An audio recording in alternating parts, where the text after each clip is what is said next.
जय श्री कृष्ण भक्तजनों। आज हम कैसे नारद मुनि का अहंकार टूटा उसकी कहानी सुनते हैं। प्राचीन काल की बात है जब नारद मुनि पूरे ब्रह्मांड में भ्रमण करते हुए धर्म और भक्ति का प्रचार करते थे। एक दिन उन्हें अपने भीतर घमंड महसूस हुआ कि वे भगवान के सबसे बड़े भक्त हैं और इस भावना ने उन्हें थोड़ा सा अहंकारी बना दिया। वे भगवान विष्णु के पास गए और बोले कि प्रभु, क्या इस ब्रह्मांड में मुझसे बड़ा आपका कोई भक्त है? भगवान विष्णु मुस्कुराए और बोले कि नारद, तुम्हारी भक्ति सच्ची है, लेकिन सबसे बड़ी या सर्वोत्तम यह कहना उचित नहीं है। मैं तुम्हें एक परीक्षा में डालता हूँ जिससे तुम्हें सच्चे भक्त का अर्थ समझ में आएगा। नारद ने भी अपनी सहमति जताई। भगवान विष्णु ने उन्हें एक छोटे से गांव में एक किसान के पास भेजा।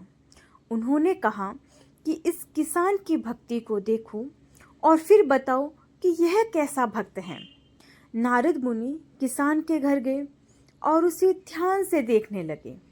वह किसान सूर्योदय से पहले उठता है, अपने खेतों में काम करता है, परिवार का पालन पोषण करता है, लेकिन वह हर कार्य के दौरान भगवान का नाम लेता था।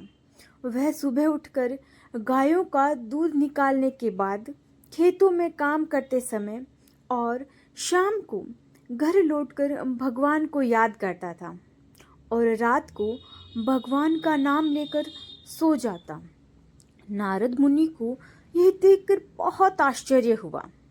वह भगवान विष्णु के पास लौटे और बोले कि हे प्रभु, यह किसान तो दिन भर काम में व्यस्त रहता है और आपकी भक्ति के लिए बहुत मुश्किल से समय निकालता है।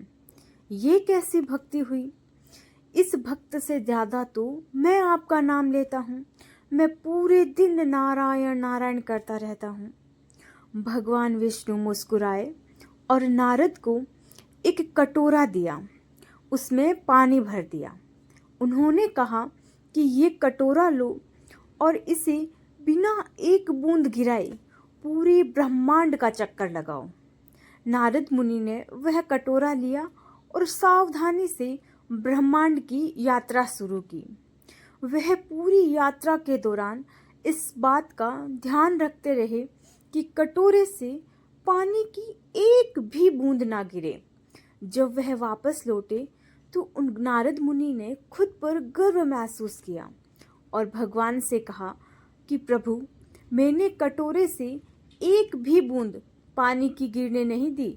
भगवान विष्णु ने मुस्कुराकर पूछा कि नारद, बहुत अच्छा किया तुमने, लेकिन इस दौरान तुमने कितनी बार मेरा नाम लिया है? नारद मुनि झेंप गए और बोले कि प्रभु, यात्रा के दौरान मेरा ध्यान केवल कटोरे पर था, इसीलिए मैं आपका नाम लेना तो भूल ही गया। मैंने पूरी यात्रा में एक बार भी आपका नाम नहीं लिया। भगवान विष्णु बोले कि नारद, यह किसान दिन भर अपने परिवार और खेतों की जिम्मेदारी संभालते हुए भी रात को मेरा नाम लेता है। दिन भर में एक दो बार मेरा नाम लेना नहीं भूलता। उसकी भक्ति सच्ची है, क्योंकि वह अपने कर्तव्यों के बीच भी मुझे याद रखता है। यह उसकी सच्ची भक्ति है, जिसमें प्रेम, समर्पण और संतुलन सब है। नारद का अहंकार चूर चूर हो गया। उन्होंने भगवान विष्णु से क्षमा मांगी और नारद मुनि समझ गए कि सच्ची भक्ति का अर्थ केवल भजन कीर्तन नहीं, बल्कि प्रेम और समर्पण के साथ अपने कर्तव्यों का पालन करना भी है। सच्ची भक्ति केवल कर्म कांडों में नहीं है, बल्कि अपने कर्तव्यों का पालन करते हुए भगवान को याद करना और उनका स्मरण करना ही सच्चा धर्म है। जय श्री कृष्ण। हरे कृष्ण हरे राम।